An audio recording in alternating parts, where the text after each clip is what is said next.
Good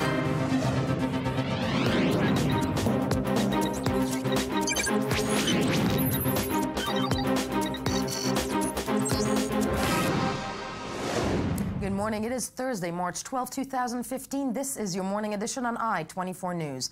Coming up later today, 5 days before elections, retired senior defense officials blast Netanyahu for his handling of security matters. The world celebrates an Israeli original initiative, Good Deeds Day, usually an anomaly in the Middle East. Hi, good morning, Yael. I'm here at a park near the beach in Tel Aviv, where in just about an hour, a group of social activists is planning to depart on a 5-day march to Jerusalem.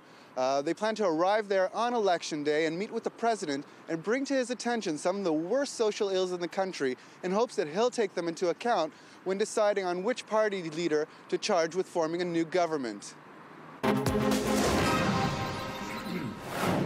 Good morning, I'm Yael V, and that was Ron Friedman, who we will be checking in with throughout the show. He's out there following a protest, a demonstration that's leaving today, protesting Netanyahu's economic and social agenda. But we move now to the news of the day, and we start right here in Israel, where yesterday, there was a press conference held by several high chief ex-military chiefs. A group of former security officials held a press conference to condemn Prime Minister Benjamin Netanyahu for failing to turn military achievements into diplomatic achievements. The group, comprised of 180 former senior commanders from the IDF, Mossad, Shin Bet, and Israeli police, describes itself as a non-partisan movement devoted to promoting regional initiatives to bring peace between Israel and the Palestinians and normalize Israel relations with the Arab world. High-profile chiefs such as former head of Mossad, Shabtai Shavit, spoke at the rally and said that Prime Minister Benjamin Netanyahu is responsible for failed policies on Hamas and the Iranian nuclear program and has poisoned Israel's relationship with the United States, to quote Shabtai Shavit. Now, Shavit, who served as the director of the Mossad from 1989 to 1996, also accused Netanyahu of being bad for the security of Israel, and that, in his personal opinion, Netanyahu's handling of the Iranian nuclear issue has been one big mistake which has caused damage to the state of Israel, and I am certain, we're quoting Shavit now, I'm certain will cause damage in the future as well. Now, the press conference held by the group was not the first of its jabs against Prime Minister Netanyahu. In early March, the group called on Netanyahu to cancel his speech last week at the U.S. Congress and warned that his security and diplomacy policies were destroying Israel's alliance with the United States, harming the country's deterrence, and helping Iran get closer to obtaining a nuclear weapon rather than the other way around. And thus, 5 days before the elections, the theme becomes security yet again, but this time turning the arrows at Prime Minister Netanyahu. We're joined in studio by Haaretz senior defense correspondent Amir Owen. Good morning to you. Morning, Gail. By our one and only I-24 News diplomatic correspondent Tal Shalev. Good morning to you. And also by Brigadier General Asher Levy. Asher, good morning to you. Good morning. Before we move on, I would like to give Amir Owen an opportunity to introduce you because he asked to do so personally. Well, Asher Levy, retired General Levy, is modest enough to hide his many achievements. He is a decorated veteran of many of Israel's wars from 1948 through 1973, when he served in senior positions in the southern front. In 1948, he was the commanding officer of Ariel Sharon's. So Sharon's career started with a boost from Asher Levy, and then when Sharon was prime minister, Asher Levy had a part in convincing Sharon to go ahead with the disengagement from Gaza. Okay. Retired Brigadier General Asher Levy, I'm very honored to have you in studio. And before we continue, but let's hear what you and your colleagues had to say yesterday at the press conference that was held by the former senior officials of the IDF. Containment is a very nice word, but it is not a strategy, and it is not an agenda. It is a sort of tactic to use against a very certain and defined problem, but it is not a strategy. Are you calling on the leadership to be more aggressive than Netanyahu? I'm not talking about being aggressive. I am talking about being inventive and being active and not passive. Each one of us supports differently. I know who I am supporting, but we as a movement, as a group, We don't support any party whatsoever. And we hope to also be active after the elections, even though, first of all, we want a change. And we think it's time for a change. Brigadier General Asher Levy, I want to start with you. Yesterday, the press conference was held under the umbrella, so to speak, of new revelations are going to be coming out and to show how Netanyahu is endangering or destabilizing the security of Israel. Political analysts, correspondents who were there would argue differently that nothing new was revealed.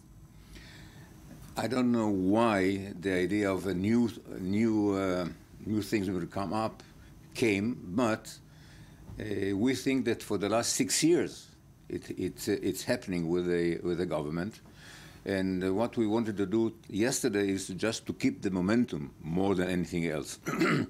So I don't know what people were expecting. The only new thing was, if I'm not mistaken, was a poll that was revealed that most of the population in Israel is backing us, which was not the case a few months ago. We started as a group long before the elections were called. And we wrote a letter to Netanyahu at the time, saying what our plan was, what we think should be done. We wrote him a letter and we said, if you are going to do that, we are going to support you. Unfortunately, or fortunately, he didn't answer the letter, and until this day, we didn't even meet him. So we were not formed for the elections. We were formed long before the elections, and we hope to be there after the elections.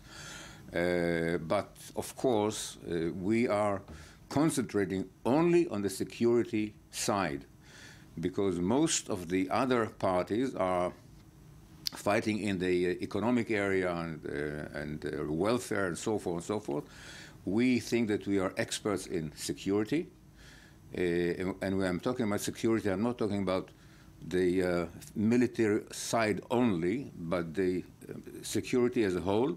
And we think that in that respect, Netanyahu is doing everything wrong.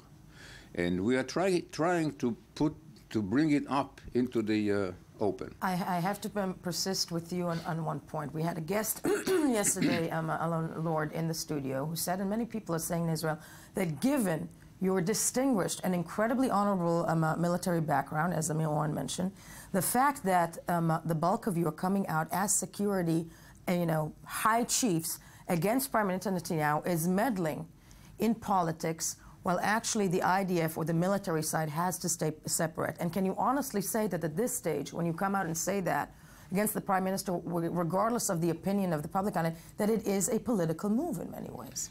It's not a political movement, and what we say is we want a change. We are not saying vote for or vote this. We are saying we want a change because we think that the policies that are being followed for the last 6 years are wrong. And because of that, we are being, how do you say, mevudadim? We are isolated. We are being isolated in the world.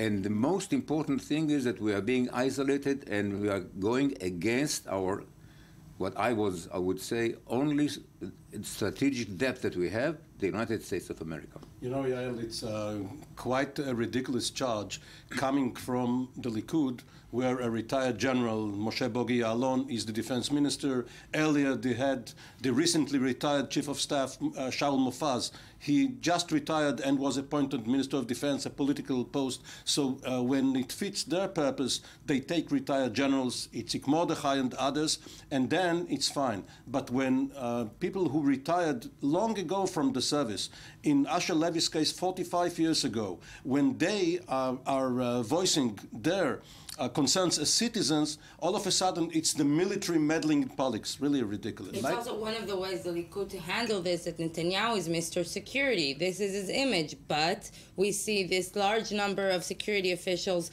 ex-security officials coming out against him. We hear former heads of Mossad, both Shabtai Shavit, who we heard here, and Meir Dagan, who we heard on Saturday at the big demonstration in Tel Aviv. We hear the former Shin Bet director. High profile, each and every one. one. And Netanyahu himself is left with not much of a security backing behind him. Yesterday he had to have the reaction from the Likud was a very small and modest press conference from Ya'alon, his former national security advisor Yaakov Amidro, and Benny Begin. And that's about all of the people. It's very hard to find today security officials who will come out and speak, or ex-security officials that will come out and speak on behalf of Mr. Security. It's a very interesting situation. When in earlier campaigns, Netanyahu won against the civilian Shimon Peres and against the civilian Sheli Yachimowicz, and he lost against retired General Barak. Now, Herzog was supposed to be another Yachimowicz or another Peres, but when Herzog stands on the shoulders of these gentlemen, along with his own late retired General Herzog, and bringing some of his own modest intelligence service, then it evens up the field regarding security. And mind you, Netanyahu's record as Mr. Security is very superficial. It's mostly PR. It's not substantial. No, and many will argue that that is the case. But before we continue, Tal Shalev, I want to ask you, are the people in the Likud, again, when we look at the press conference yesterday, then Netanyahu also came out with statements to, I think it was The Guardian, that there's a worldwide plot to topple him. Then from within, homegrown, so to speak, dissent from security people. Is the Likud aware of this type of, it seems like people are gung-ho to show him at his faults? Is the Likud worried, is what I'm asking? Oh, well, the Likud is definitely worried after all the polls this week show quite a significant gap and significant lead that Herzog has opened over Netanyahu. The Congress speech is long forgotten. If anyone hopes that would have any boosting effect on Netanyahu in the polls, the Likud is worried, and especially it's worried because there's a lack of enthusiasm on the ground. There's a psychological effect. The Likud activists are not very optimistic, and they're definitely worried. But we have 5 days ahead. Netanyahu today is giving an interview blitz to all of Israeli TVs and many other Israeli media outlets. This could definitely still change, but at the moment, the Likud is definitely worried. They do not see Netanyahu forming the next government as prime minister, if at all, only as the second prime minister in a rotation agreement. In a rotation agreement. Brigadier General Asher Levy, I wanna go back to playing devil's advocate here. And when you and your colleagues go up on stage and say that, Netanyahu is destabilizing security, et cetera, et cetera, et cetera. First of all, what are the things that he could have done differently? Aren't we also living in a neighborhood that doesn't necessarily, capitulate to our needs and wants of moving forward, be it with peace or with negotiations, not just Israel's fault? But what has he done that could have been done differently that you and your colleagues think should be the way? Look, Netanyahu was concentrating mostly on the Iranian nuclear bomb. Now, we think that the nuclear bomb is a threat. Personally, I don't think it's existential. It's a threat. Now, we think that the Israeli Defense Forces can handle any threats that we are forcing, but it's going to be very costly because things are changing. We are not only fighting on the ground, we are fighting against rockets and so forth. Things are changing. We think that we can win, but it's going to be very costly. And the question is, how can you avoid the war and not only just win the war when it comes? And the wars are coming in very frequently lately. So this handling of the situation is the most important one. Now, we think there are threats, but Netanyahu, because of his also political views, which I don't want to go into very much, but when we say that he should have taken the opportunity after Tzuk Eitan and started negotiating or joining the international background, which is Saudi Arabia and Egypt and Jordan and so forth, instead of taking the initiative, is always following events. He never initiated anything except frightening everybody. Now, I think that Iran, as a force in the Middle East, is a threat to Israel, and we should deal with it. But instead of running ahead of the pack, we should be part of the pack. We should be part of the negotiation going on, trying to keep our interest as they should, and This could be done only with the United States of America. It's very important. If we lose America, it's more of an existential threat than the Iranian bomb. Well, what to the argument that the Iranians don't necessarily really want us in the back of negotiations? The Iranians don't want us, but we are part of, if we keep ourselves in the group with the United States and not go against it, which we did, and we mingled in the American internal politics, this is a big mistake. Secondly, now there are all other things. For instance, in Tzuk Eitan, we never took the initiative. We always responded to Hamas's moves. This is part of his behavior. It's part of his of his leadership or lack of leadership, because he does not do the thing that he should done. For instance, he released 1,200 saboteurs, which he was against. He wrote books about it at the time. He did it only because he didn't want to do something else. Now, the fact that he doesn't take up the initiative that we were talking about before, I think I know what the case is, because this includes, of course, the Palestinian in this pack. And because he doesn't want to do that, he doesn't do the things that are in our existence, which should be the main policy. I want to talk about our existence, and we've touched on Iran, and you and the rest of the high-profile chiefs said your piece about Iran. But there's one fascinating, extraordinary, I think, scenario about these elections, that very few people within the campaigns and even the media are discussing the war that happened here over the course of the summer. And nobody almost is discussing Operation Protective Edge. Actually, Amir, I'm going to start with you. And I'll change my mind. Asher, actually with you. When it comes to Protective Edge, though, as you said, that he was leading him, he's only reacting. What else could have been done? What else could have been done with the Gaza situation that could have, prevented the next war? And is he not just somebody who's acting the way as anybody else would act? I would like to diverge a bit in what should have been done in the war and what should have been done after the war. As Oren said before, it's a long time since I've been in the army. Unfortunately, my youngest grandson was in that war in the Gaza Strip. Now, the army was doing its best. The question was the leadership of the campaign. Now, I don't think that we should have captured all of Gaza and kept it, but we should have. There are all sorts of other different ways of doing things, which I don't want to go into. It doesn't matter, by the way. We could have taken a greater part of Gaza, and we should have toppled the Hamas. This was the main problem, not how much ground are we going to capture. I don't think we should rule Gaza. I don't think we should rule also the West Bank, because we are now mingling and we are creating a state which is going to be mingled.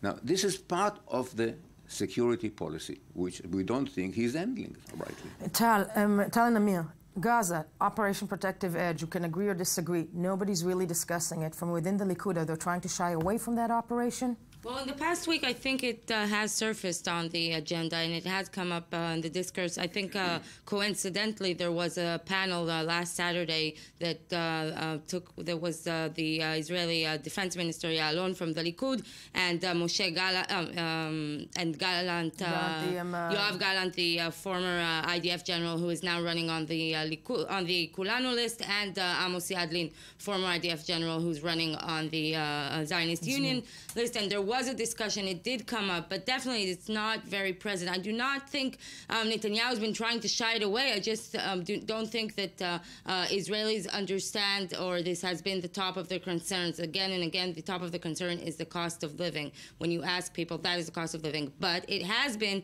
in the discourse in the Israeli political system, because Naftali Bennett, who has been attacking Moshe Ya'alon, and I do predict that it will come up again after the election. There will be reports. There is supposed to be a defense, the Knesset, the Parliament Defense and Foreign Affairs Committee has a report that is supposed to come out about protective edge, one that I think could be embarrassing to some of the Israeli leadership if it'll still be in office. At the time of the war, yes, Amir.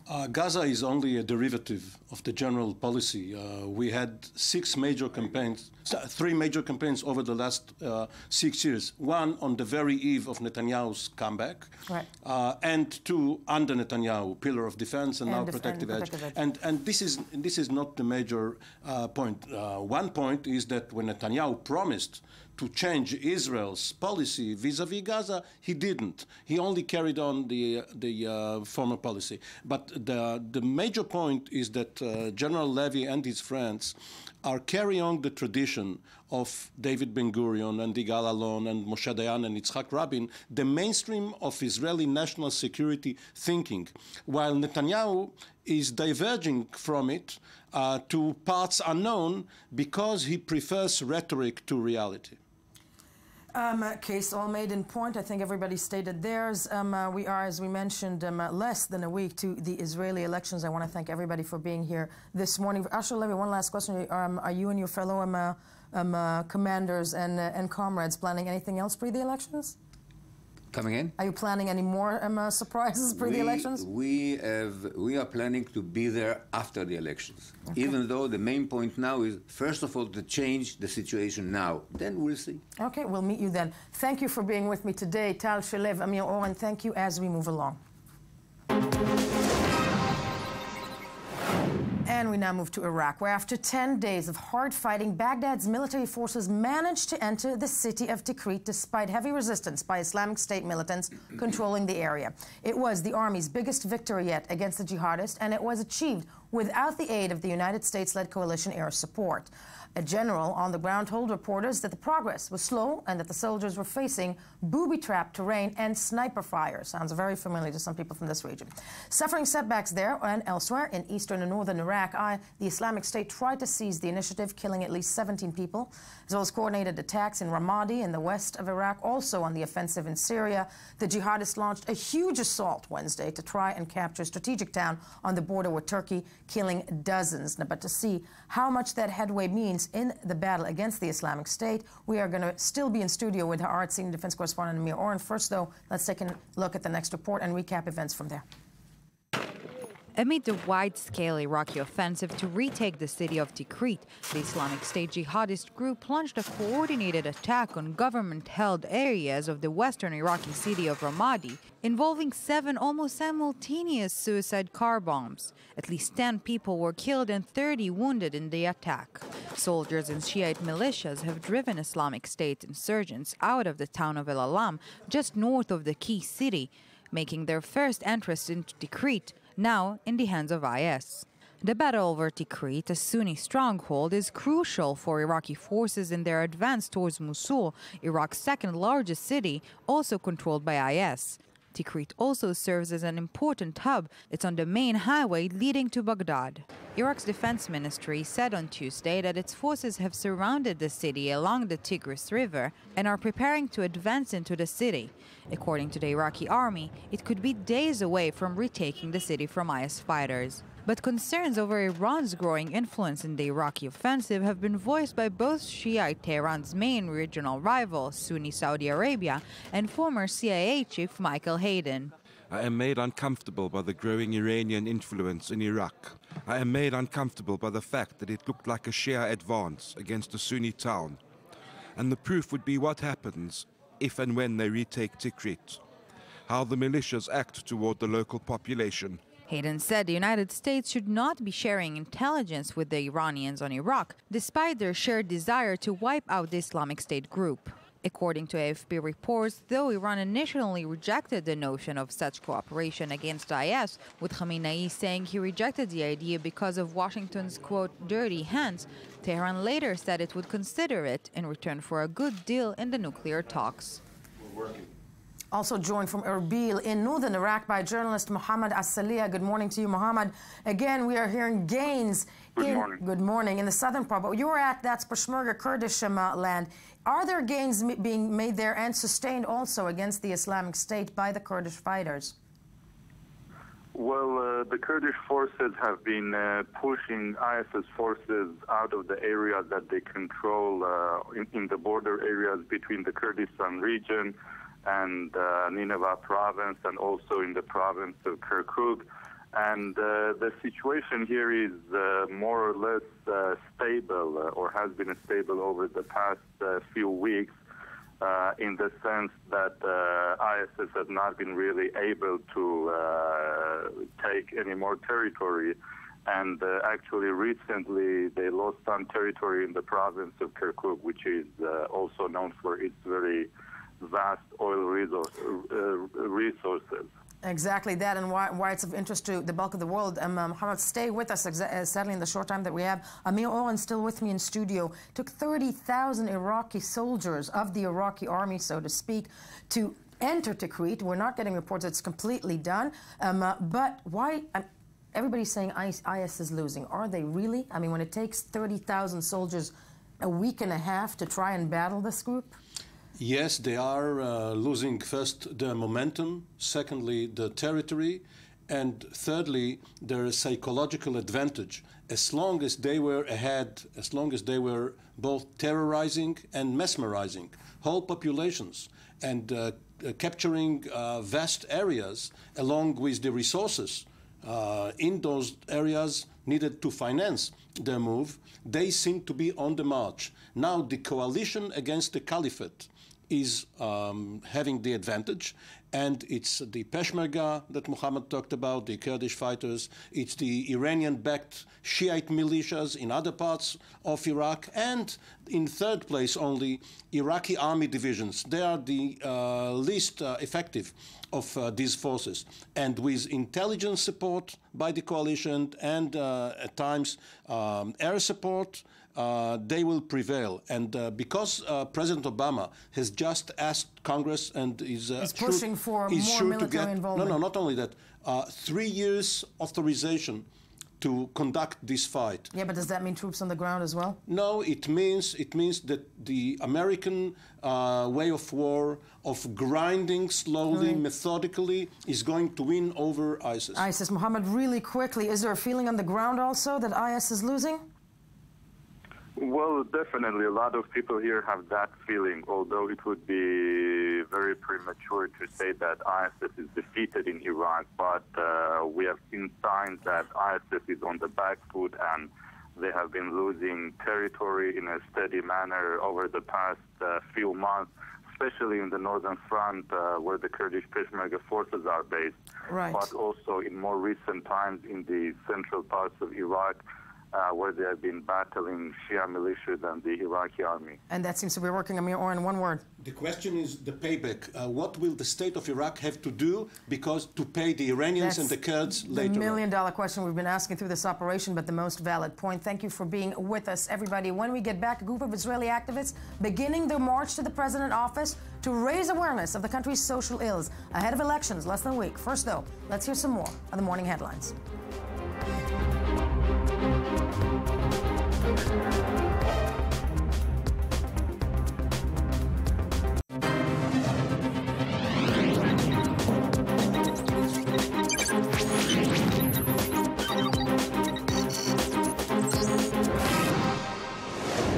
Good morning, I-24 News Morning Edition on this March. 12. Yeah, tomorrow's Friday the 13th. Today's Again? 12. Again. It's Friday the 13th tomorrow. Okay, March 12th, 2015. That would be I-24 News senior news editor Ruthie Sinai, usually so good on the date, with the news you missed while scanning the headlines. Yes. Good morning, Yael. Good morning. And what do you have for us? Okay, you know that in the Second World War, we weren't born yet, of course. Of course not. Neither one of us, but the Nazis occupied Greece, and you know there were massacres, and Jews were deported, and the Nazis forced the Greek central bank to give. Whoops. Well, that would be the wrong headline. Okay, yeah, I think that's from yesterday. But okay, we'll tell the story by the time they. By the time we tell, do tell me the story. Okay, so the story is as follows. It's in the Telegraph. That Greece was forced to loan the Nazis a lot of money, something like 500 million Reichsmarks or something. And the Greeks are now saying, hey, you know, we want our money back. You know, we owe the the Germans say they owe a lot of money. Right. So we, you know, we're going to now demand compensation from the Germans for the Nazis' misdeeds, and this will wipe out our debt. This is quite serious, yes. No. Yeah, that they said it at least seriously, including you know, the Prime Minister Tsipras, and yeah, no. No, just continue telling me the story. Okay. Yeah, and so the thing is, anyway. the thing about this is though that Germany and Greece, because where it's leading to, I think it gives context to this major financial feud going on these days. Yes. Yes. Between the EU. There's and, residue there, we're saying. Oh, totally. And the Germans, of course, are saying, you know, like, cut the whatever. We're not going to, you know, negotiate with you over, you know, a 70-year-old debt. Here we go. There we go. Demands nasty war reparations. Yeah, as the creditor squeeze continues. Exactly, that's what you were saying. In fact, the you know, the fight between the EU and Greece over its tremendous debts, and I find it sort of, you know, somewhere between ironic and ridiculous that the Greeks are forced to come out with this demand now. Yeah, no, completely. But you know, at the end of the day, sitting where we're sitting with our religious persuasion, I'm for the Greek. Okay. Okay. Yes. Right. Moving along. Yeah. Okay. So now the following story is somewhere that is the story, but from the Huffington Post. About the Utah being get ready out. to get out, and no, I said get out of town. Yeah. They're set to reinstate firing squad executions. Yeah, instead of lethal injections. Why? Don't tell me it's more humane. Okay, yeah. Well, now there's two things. One is that they've run out of the drugs for the lethal injection in various states, not just in Utah. They've run out of the drugs. They've run out of the drugs, okay. Yeah. And there was a botched execution, I forget in which state, but because they were mixing some cocktail that wasn't approved or something. So now Utah, the Senate, the local state Senate, has voted to reinstate the firing squad executions. And in fact, there was one of the... That's horrifying. I'm just thinking, what is the next step? You know, and then after that, we will lynch a person to death. Well, I want to tell you, though, that not only did the state Senate approve this, but there is a congressman, State Congressman Paul Ray, who says that it's more humane. More humane? Yeah. Okay, firing squad. It's nice. out of all the other options. Yes. And he said this, and he tells the LA Times, since we've already done firing squads, and that's what we've done for years, it just makes sense. You know? Of course. Yeah. Of course. And then hanging will come back. Arkansas, by the way, has already legalized it, firing squad executions. Okay, that's terrifying. Yeah. And it was, you know, stories as such that make me always think that we think we're crazy in the Middle East, but then America proves us wrong. In the heart of the United States. Moving along. Yeah. Yes. Okay. In the also in the Get Out stories. Yeah. So this is not April Fool's Day come early. The guy is, you know, he's been acquitted of the most serious charge against him, which is sex with an underage prostitute, and he's back. You know. He wants back into politics. For some, you know, technical reason, he can't run because he's a sort of a convicted felon. But yeah, but he's going to minor detail there. Yeah, but you know, it's like Israel has learned everything it can from Italian politics. I mean, the guy's 78 years old. Wow. You know, he's making a comeback. He's going to help his Forza Italia party to rise back into and hold parties. Yeah, the party's going to hold parties. Okay. Absolutely. Yes. Yeah, it's got a few niggling court cases, but tiny nothing. little things. The legal issue. Yeah. And come back. Okay. So Finland. Finally. Finland. We're getting to Finland. Okay, so the Washington Post ran this incredible story the other day, which, nope, not that one, which says essentially that the Finnish radio has started readings of the Quran, which was translated into Finnish, believe it or not. They're broadcasting this on Finnish public radio in 30-minute or 60-minute segments. And the idea is to let the Finnish population get familiar with the Quran. We have to stop and pause on this. They're reading the Quran out loud. You know, I'm ad-libbing this. On public radio? On public radio in Finnish. In Finnish, yeah. Yeah, somebody actually bothered to sit down, translate this mammoth oeuvre. I have to, you probably do not know the answer, but how successful is it ratings-wise? Yeah, right. The advertisers are just killing. They're killing themselves to get pieces to get adverts into the. How many hours is that going to 60. 60 hours of the Quran. Okay, let's not do that with the Old Testament. And one last one. No, okay. Blurred lines. Blurred lines. Yeah, this was. Yes. Yeah. This was millions of dollars, isn't it? Yeah, 7.4 million, which will go to the children of Marvin Gaye, because supposedly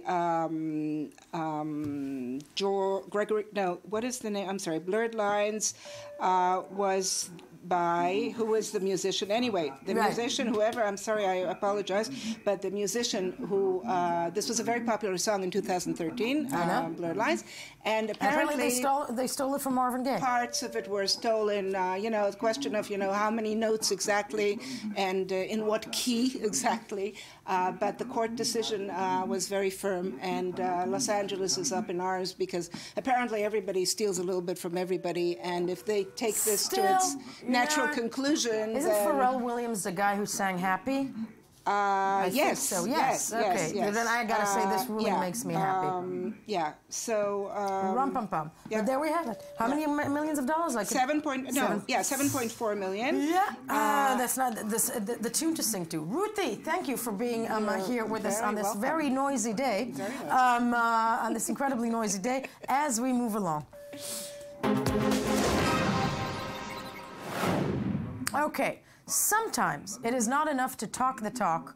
The following item is about a group of people who have actually decided to walk the walk. Yes, we now are going to go live to a nearby Charles Clore Park, that's behind us in Tel Aviv somewhere to the right, where a group of social activists are gearing up for a march that will take them to Jerusalem on Tuesday, Election Day. Yes, that's less than a week from now, where they wish to meet with the president.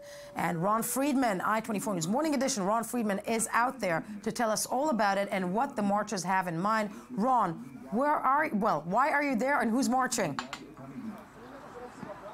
Hi, Yael. Good morning. So like you said, I'm here at a nearby park in Tel Aviv where people are preparing to depart on a 5-day march that will end on Election Day at the president's residence in Jerusalem. The people behind me, and hopefully many more who will be joining them, plan to talk to the president. They'll reach there hopefully with hundreds, maybe more followers, and bring some of the worst social ills in the country to his attention, ask him to take them and their problems into account when it falls on him to decide who's going to form the next government. The people here represent various causes. We're talking about handicapped people, we're talking about homeless people, people with disabilities, but better let them speak for themselves. I'm joined here by one of the organizers, Barak Segal Levi, a social activist in his own right, and put together this initiative.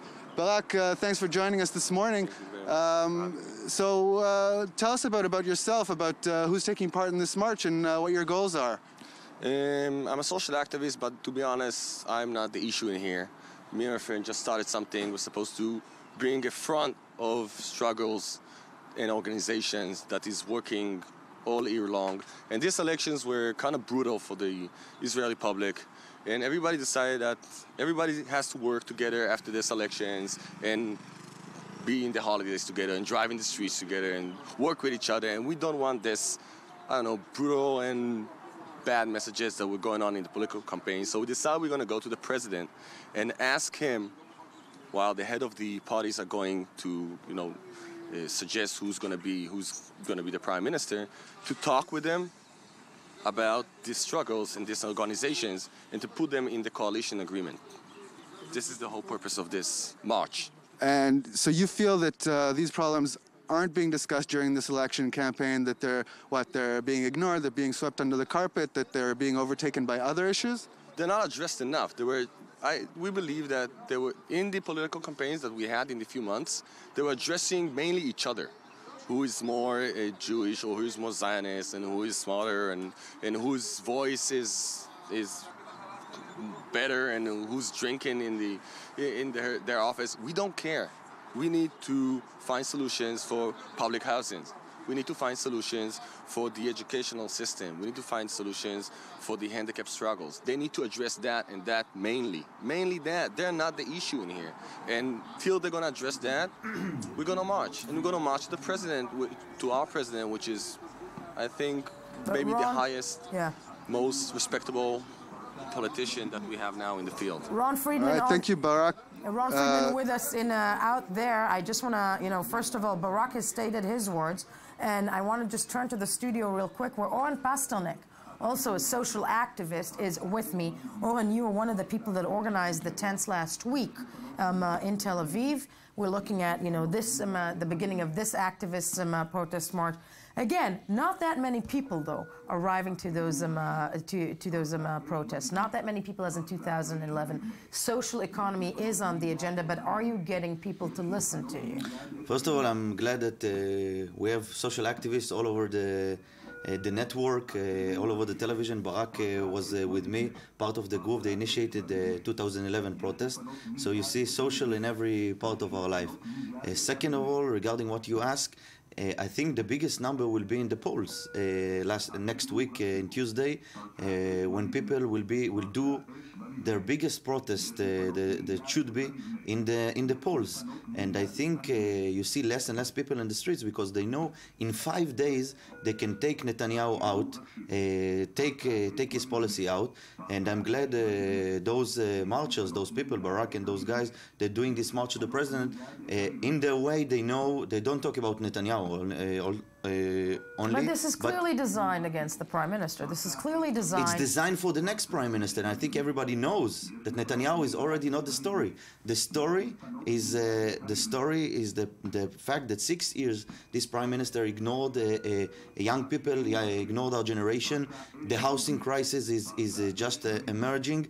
14, 15 years for salaries, and Netanyahu is going out. I think regarding all the polls, Netanyahu didn't listen to the young generation. Everyone that doesn't listen, the protest or the young movement, by the way, around the world also, not only in Israel, is going out. And I think they are marching for the president to ask for a new policy. I don't think Netanyahu will be there to change. Well, one can wonder out loud, but again, the decision will be made on Tuesday. Ron Friedman with us still outside with the activists. Ron. Yeah, just listening to what Oren was saying in the studio, and it's the same thing that these people are telling us. They're stressing the timing is definitely political, so close to the elections, but they're saying they're not representing a specific party.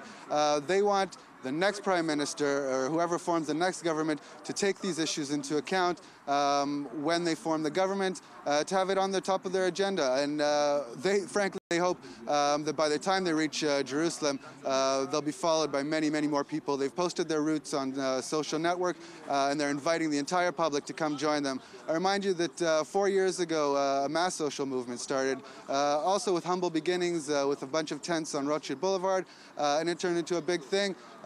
We didn't see political fallout from that. Who knows, maybe this time around we'll see some results from that. One can wonder, but again, Oren Pastelnik, I'm turning to you. 4 years ago, it was a mass movement. Ron Friedman mentioned it started very, very small, but this, you're hoping that more people will join. I have to stress on the numbers. It doesn't look like, their activists are all around the country, but it's not in the thousands. First of all, as I said last week in your broadcast, the big winner of the last protest was unfortunately Lapid. Lapid is not a social or social democratic. He was actually the presenter or the subcontractor of Benjamin Netanyahu. And I think this protest and the protest we made last week, telling who will not give socialistic results or solutions to the young generation will not be in the leadership. And I think we have, in my opinion, I'm in a very specific political side, but I will not make propaganda, but I think that everyone that will present himself as a social leader, but will give non-social budget, as Yair Lapid did, will not be in the leadership. Have a problem. Oren Pastelnik, very interesting to listen to your words. When we get back, previewing something different, positive Israeli initiative that has spread across the world. Good Deeds Day. Wow, that's an anomaly. First, the news.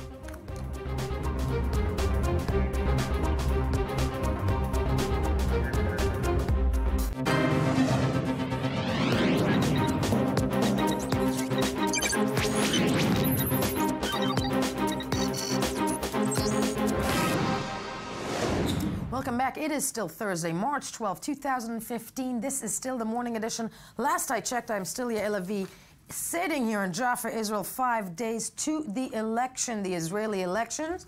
But as we move along today, we're going to talk about something that doesn't necessarily manifest itself in these latest campaigns, and that is good deeds, okay? This is going to make sense in a second. When was the last time you did something good? I, for example, actually cooked for my husband last night. That doesn't happen. Tal Heinrich in studio as well. Yes.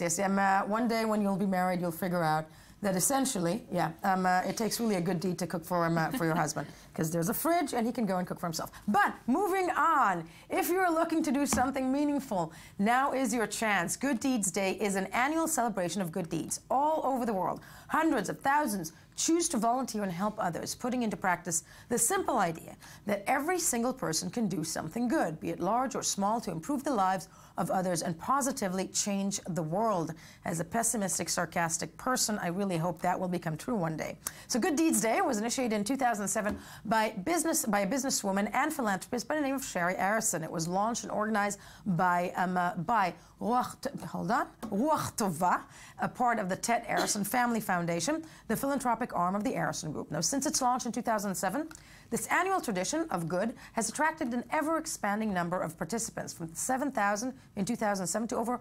580,000 in 2014. And to hear more about it, we are joined in studio by the director of Good Spirit, Ruach Tova, Sharon Tal. Sharon, good morning to you. Thank you for being here, but let's first take a look at the next clip that shows exactly what is your organization's agenda, and we'll take it from there. It started out as a simple idea in one woman's mind.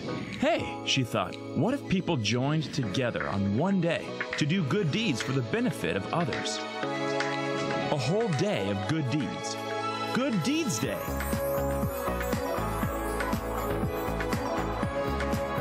And all of a sudden, things were happening.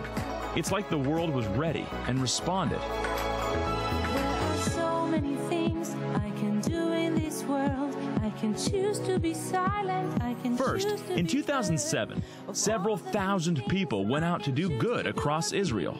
They spruced up neighborhoods, distributed food to the needy, helped in homes for the elderly,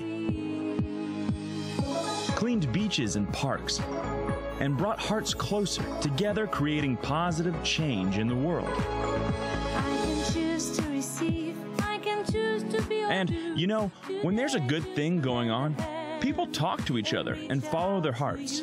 So pretty soon, Good Deeds Day became more than just another day. It became a tradition. Sharon of the Ruach Tova Good Spirit, to translate it into English, organization, an Israeli initiative. What stood behind it? Other than, let me be sarcastic for a second. Other than, yes, we all want to be good and do deeds, but why did this come about from Sherry Arison? Well, Sherry wants to make this world a better place. It's very naive, and you may be very sarcastic about it, I know. but that's what she wants to do. And she was thinking about how we can do it, and we need to do it all year round, and we need to do it as part of our life. But as every day, when you put a light on it and you decide on one day when you're going to focus on something, good comes out of it, and that's what Good Deeds Day What is are about. the practices? I mean, I love that this is an Israeli initiative, because I'm going to be honest. I mean, in the Middle East, let's say it's specifically in Israel, I think that anybody who hears that it was an Israeli initiative kind of looks at you going, we have a tendency, we Israelis, I can lump myself into them, tendency not to give our seat in the bus to older people. We have a tendency not to stand quietly in line and be patient towards one another. So how is this initiative being manifested in Israel? How are you going to educate, let's say, the people of the Middle East to be slightly nicer? On the other hand, we're the people where whenever there's a disaster, whenever somebody needs us, we're there. I think more so than any other group of people. And so I think we have very much to teach about doing for others, doing for the community, doing for the environment. And this day is allowing people to show that side, to showcase that side of there, and also to increase it, to have more of it in Israel. To have more of it. But other than this day's, agenda, how is this initiative being manifested? what is Ruach Tovah, Good Spirit, doing to try and help people be better people? So Ruach Tovah is an NGO that works all year round. All year round, what we do is connect between people who want to volunteer and places in need of volunteers. It's something that you can call us any day of the year and we'll help find you a place to volunteer. On Good Deeds Day, we're able to find thousands of opportunities to volunteer on that day. And we call people to join us. We call people to initiate their own project. And together we've gotten 900,000 people this year to join on one day and do good. 900,000. 900,000. That's a lot nearly, of yeah. that's a lot of votes. It's a lot of votes, yeah. Okay, I wonder who these 900,000 are going to be voting. It's the floating votes. Are going the floating votes. It's the good votes. It's the good it's votes, the votes yeah, are doing good deeds. Yes. But one of these 900,000, when you said people are calling and offering projects, give me an example of one specific story that was like, oh my God, this is the winning good deed of the day. In Israel, there's thousands of amazing projects of kindergarten children doing for the elderly, and projects of neighbors coming together and creating a neighborhood watch, and building community gardens. And there's thousands of beautiful stories, and worldwide as well. It's an international thing. Each one of us can connect to doing good in their community. And I think the most beautiful thing in Israel is the fact that all citizens take part in it, whether it's Bedouins or Druze, whether it's Haredi or secular. Everyone can connect to doing good to their community, to their fellow neighbor, and to the environment. Well, no, it's fascinating and hopeful, and I don't want to say naive, but it's hopeful to hear, because I think we've been looking at an election campaign, speaking of the upcoming elections in Israel. We've been looking at an election campaign that many people say has been very, very verbally violent, very, very dirty on all sides of the platforms.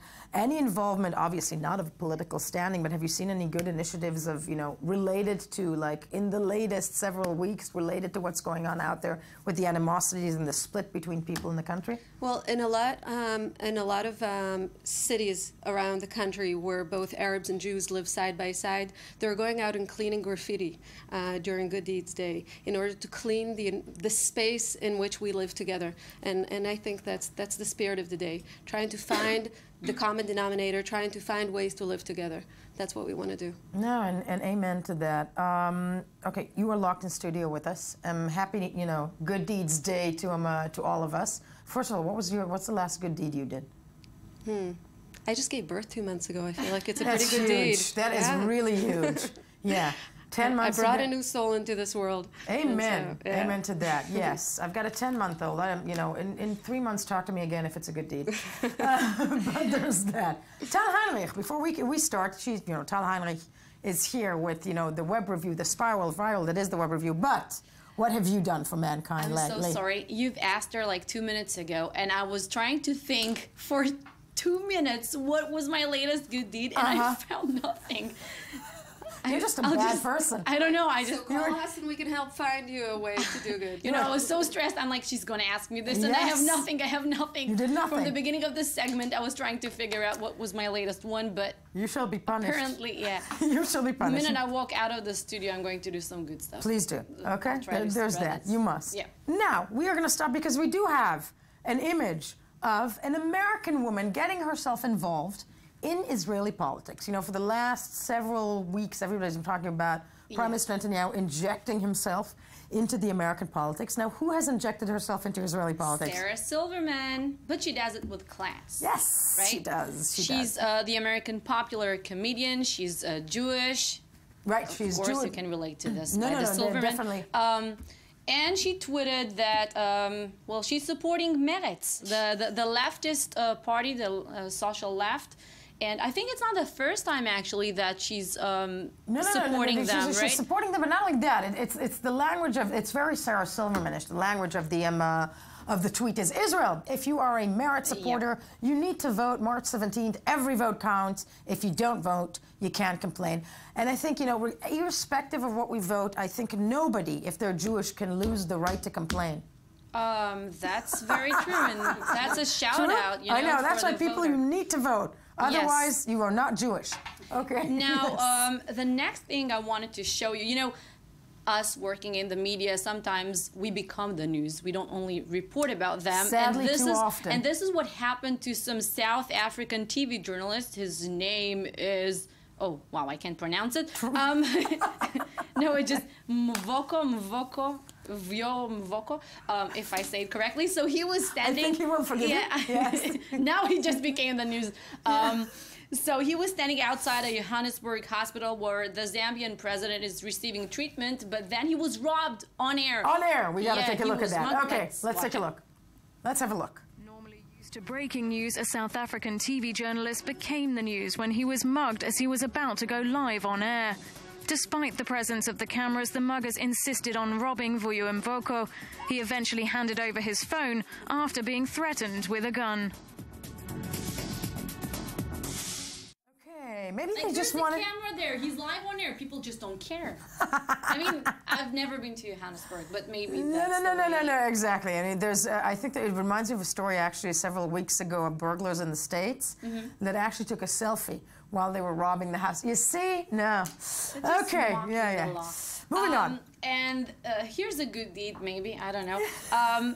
Well, London, pretty weird. There's some pop-up, I can't call it art, it's just some interactive experience with micro pigs. Yes, there is such a thing. Really? Miniature pigs. I knew there was such micro a thing. pigs? Yeah. Okay. Miniature pigs, you see, they're tiny. They can get into this coffee cup, for example. They're really, really, really tiny. So this interactive experience they're like an hors d'oeuvre. Is called a picnic. It's like a picnic with miniature pigs. It will take place over the 5 days No, but I gotta. But what do you vacation. do? You like you play with the pigs or you eat the pigs? Yes.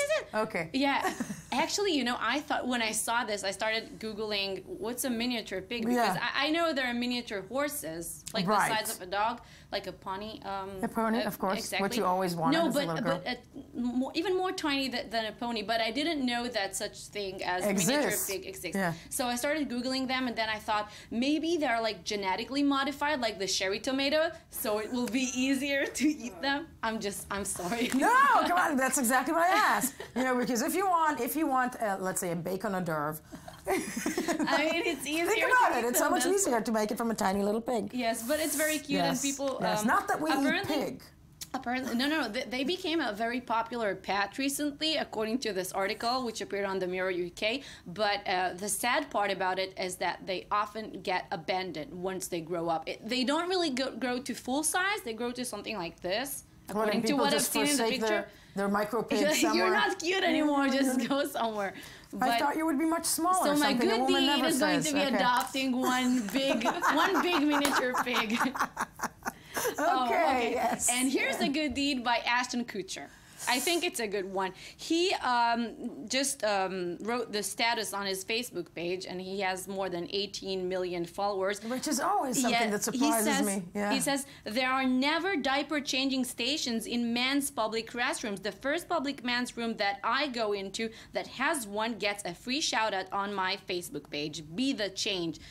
He's a dad new now. Dad. First of exactly. all, Sean, you can agree to that, okay? Absolutely. Okay, and as a new dad, you know, shout out and all of that. But here's the thing. I think within, I don't know how old his and Mila Kunis's baby is. He's 37. No, and but the baby is the baby is like 8 months old. 8 months old, because it's interesting, because I think by 6 months, Sean, this is for you.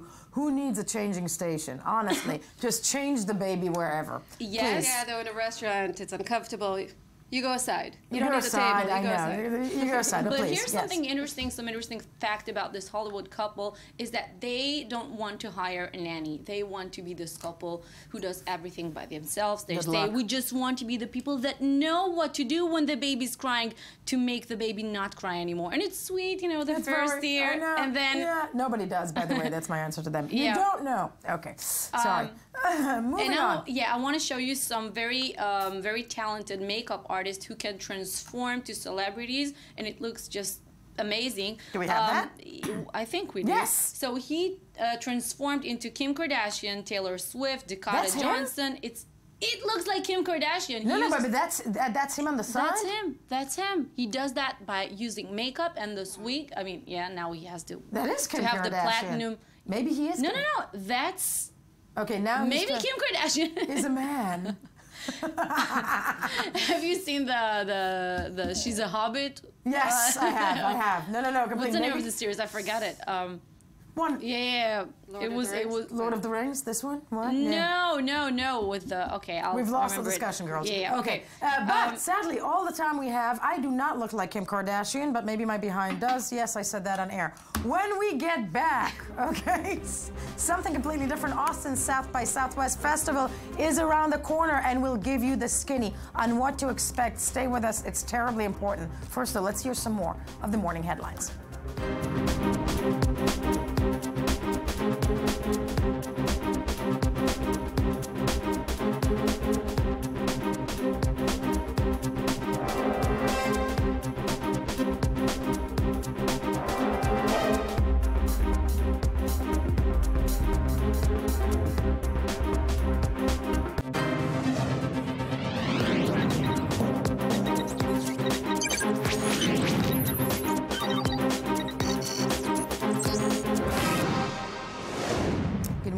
It is still I-24 News Morning Edition on this March 12, 2015, 5 days to the elections in Israel. And we have Ron Friedman, I-24 News Morning Edition. Ron Friedman out on the streets of Tel Aviv, where a march is beginning, is on its route to Jerusalem by activists trying to actually highlight Israel's social ills, marching to the house of the president, that's Ruby Rivlin in Israel, hoping to get there by Tuesday, Election Day, to influence his decision of who can form a coalition. Of course, we're ahead of our game here. But Ron, why don't you tell us where you're at and what those activists want? All right, so as we're talking, you can see behind me the march is beginning. We've got representatives here of various social groups, social activists representing handicapped people, homeless people, concerned parents. We've got people struggling with the doctors, interns, really a range of social problems. If you speak to these people, you can see the history of social struggles in Israel of the recent years. As you can see, they're on their way. They're going to take it at a leisurely pace, hoping to get to the president's office on Tuesday, Election Day, and hoping to make an impact on these final days of elections, kind of bring their problems, bring their concerns, both to the general public, but more importantly to the politicians and the president. And the president, now Ron, you have been actually covering the activism over the course of the last week for us. There was also this raising tents attempt in Rothschild Boulevard in Tel Aviv last week, where people were trying to revive the 2011 demonstration, social demonstration. But we're looking at, the people behind you. As you said, rightfully so, a leisurely pace. They've got about 4 days to march, but they don't seem to be that many. And, I'm wondering out loud with you, how much of a concern is the social agenda in these upcoming election in Israel? That's a great question. Look, you're right. Right now, humble beginnings. These are the core organizers. What they're really hoping for is the people will see this. This march is making headlines. It made the front page of one of the major newspapers yesterday. Lots of media around here. They're hoping to get the message out and have more people join them as they approach Tuesday and as they approach Jerusalem. In general, this election, social issues, they're there. They're in the background. There are parties that address them front and center. But I'd have to say that in general, it's flying under the radar. The main issues of the elections, as always, are the politicians themselves. Mudslinging on either side. There's a lot of security concern, debates about different policies, diplomacy policies, social issues. While there are parties that are trying to promote it, and really every party wants to wave that flag, it's not part of the central debate. It's not resonating that strongly, but as we said, time will tell. 5 days to go, getting more and more interesting up until Tuesday. Ron Friedman out on the streets, suffering the Middle Eastern, not severe cold for us. I-24 News Morning Edition. Thank you for being with us this morning. We move to something completely different. We actually moved to the fabulously dressed Shai Ringel. Yeah. I gotta love that. It's a certain shtick and look of the Tube magazine with anything and everything gadgety tech that we need to know. What do you have? Yeah, we're talking gadget this morning, and we gotta speak about the Apple Watch. We must? Yeah, I'm sorry. We really do? I know, okay. As the week goes along, this is Apple's week. They announced it. Again? Yeah, Okay. they announced it on Monday evening, and since then we've been hearing a lot of more news about this small gadget. But I have to say, let's start with the specs themselves. For a 38 millimeters sport watch, you would have to pay at least $350. For the regular Apple Watch, you would have to pay at least $550. The Apple Watch is $550? Yeah, just for the regular band. If you want a better band, you would have to separate from $1,000 for like the more luxurious bands. I mean, come on, I know time is valuable, pum, but $550? I know. What we know now after the announcement is that there's a battery that will be powering the Apple Watch for 18 hours a day, I hope. Yeah, I was about to say, because after a couple of years, you would have to replace it on your own change, because the after battery... a couple of years, meaning obviously after 6 months. Probably, yeah. Right? So this is going to be one costly watch. No, but before you address the cost of it, $550, it's ridiculous. Avri Rosenzweig also with us in studio. I want everybody to look at that watch, and it's hideous.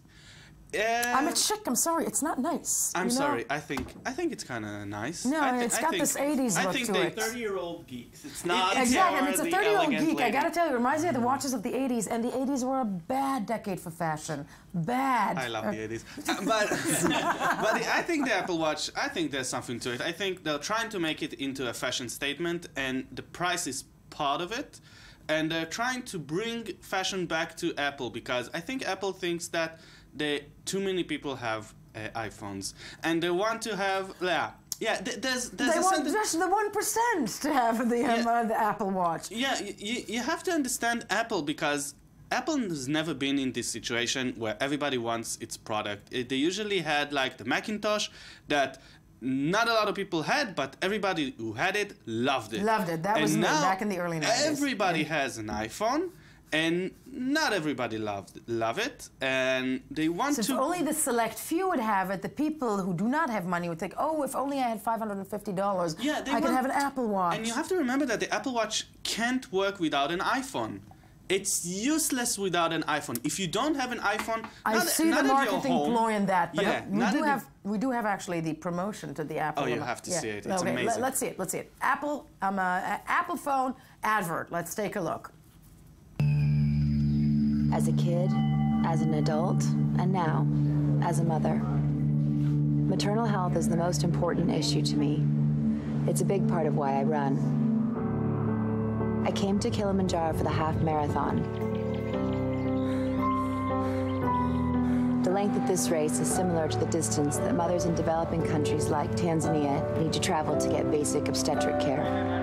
I founded Every Mother Counts for them. They are my motivation. I've just started using Apple Watch, and that's what it is. Motivation. Not just for training, but for everyday things.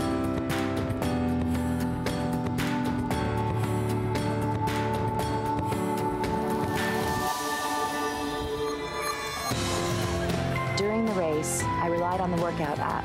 It tracked my time, measured my distance, and pushed my pace. In the short time I've been using it, I can already see how this is going to be an important part of my life.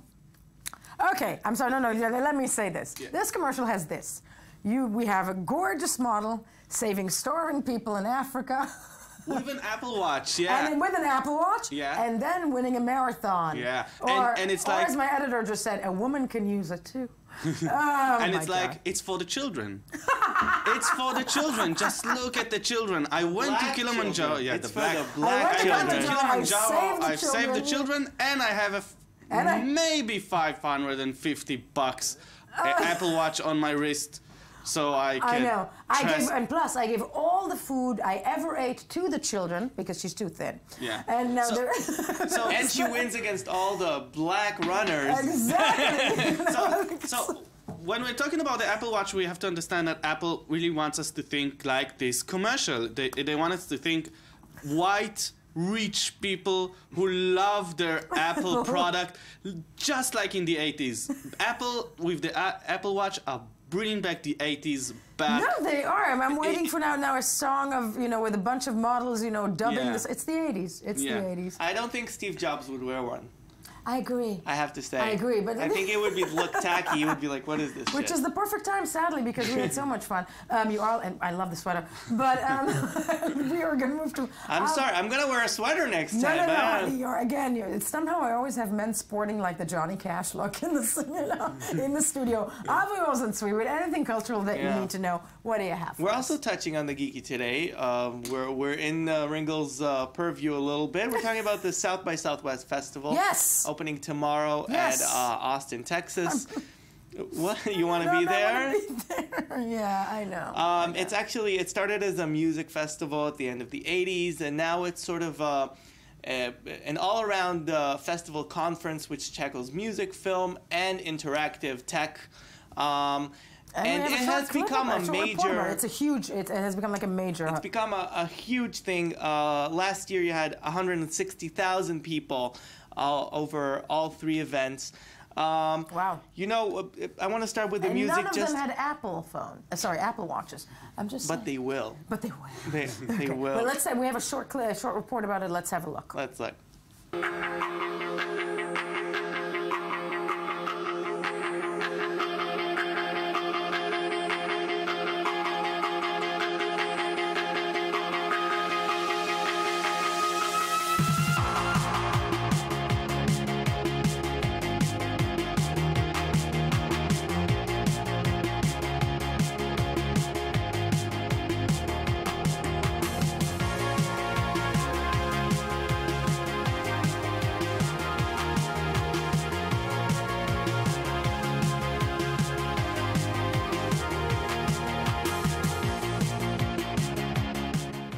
Yes, we're not going to be there. Sorry. It looks really fun. It is. In terms of music, I have to say I haven't heard of most of the bands there. I guess I'm not cool enough. You have people like Fatty Wap, Girlpool, HO9909, and Title Fight. Huge, great, love them, love them. But they're also bringing back The Residents. Yes. Brandy, if you remember Brandy from the 90s, yes. This is like the 80s thing. And the Zombies, Stop. which is the 60s. Stop, say Brandy again. Brandy. No, because look at the smile on Ringel's face. Moesha herself. Moesha. Wow, Moesha Ringel. He's so happy. I'm not in Austin. So they also have, like if we talk about the Apple Watch, they have an interactive conference, which is sort of their tech conference, which I'm guessing the two will be talking about in the next few days. Talking about bringing. Ringel is just going to highlight Brandy. talking about bringing things back. Al Gore will be there to talk about climate change. Invent the internet. Sorry, right? Climate change. Talking about climate change again. He's saying humanity's biggest crisis and challenge right in front of us. You know, he loves to talk about the climate change. Actually, I'm really afraid about the climate change. So I'm with Al Gore. Because, I mean, look, this is a man who actually, Al Gore, nobody can say that he's incredibly, charismatic, but as America voted him out also in 2000, but debatable. No, they did. No, but look, I mean, this is when Al Gore speaks about climate change, people listen. He can stand in front of a blue screen. Yeah. Well, some listen. The people who have Apple Watches do. Yeah, they'll be talking about wearable tech, of course. They'll be talking about crowdfunding, immersive narratives, all the things that we sort of that are now in the flow of the technology world, but also about the way technology affects dining and food, transportation and journalism, all the things that transportation, journalism. I agree, and the way it affects food is actually one way I would like it to go away. And you know, everybody who's anybody is going to be there. You know, these are the people who are trying to shape the world of technology tomorrow. You know, it's. How are you not there, Shai? I'm here. It's sort of. I can only dream of Brandy. Yeah, I just love it because Shai Ringel says brandy and something happens. And something really happens. And some people are thinking back home, is he an alcoholic? What are we talking about here? We're talking about the black brandy. entertainer Brandy. Brandy, yes. That Brandy boy is mine. Your number one fan right there. Okay. But there's also the film festival, yes, which is fastly replacing Sundance as the place to be. You know, really? Sundance became mainstream and old, and South by Southwest is really the indie place to be. You know, it's where the cool kids are. It's for the hipster generation. No, it is for the hipster generation. It looks. I know that there's a big flocking there, but what you're saying about Sundance is very interesting. That it has become very, very mainstream. You know, it has Robert Redford at the head of it. He's really old. Are you an ageist? No, I'm not. I'm not an ageist. I'm all for Robert Redford, but we have some really interesting films there. Okay, one I'm looking forward to is the documentary Raiders, which is about a group of kids, well, they were kids in the 80s, right, who started after the release of the first Indiana Jones to do a shot-by-shot remake of Raiders of the Lost Ark. I love that. And it took them like 15 years. It's really interesting. That's so they grew up throughout making it. That is so cool. And we have to talk about Hello, My Name is Doris, which brings back Sally Field. Sally Field. You love me. You really, really love me. I do. Okay, yeah. Sally Field as a 60-something.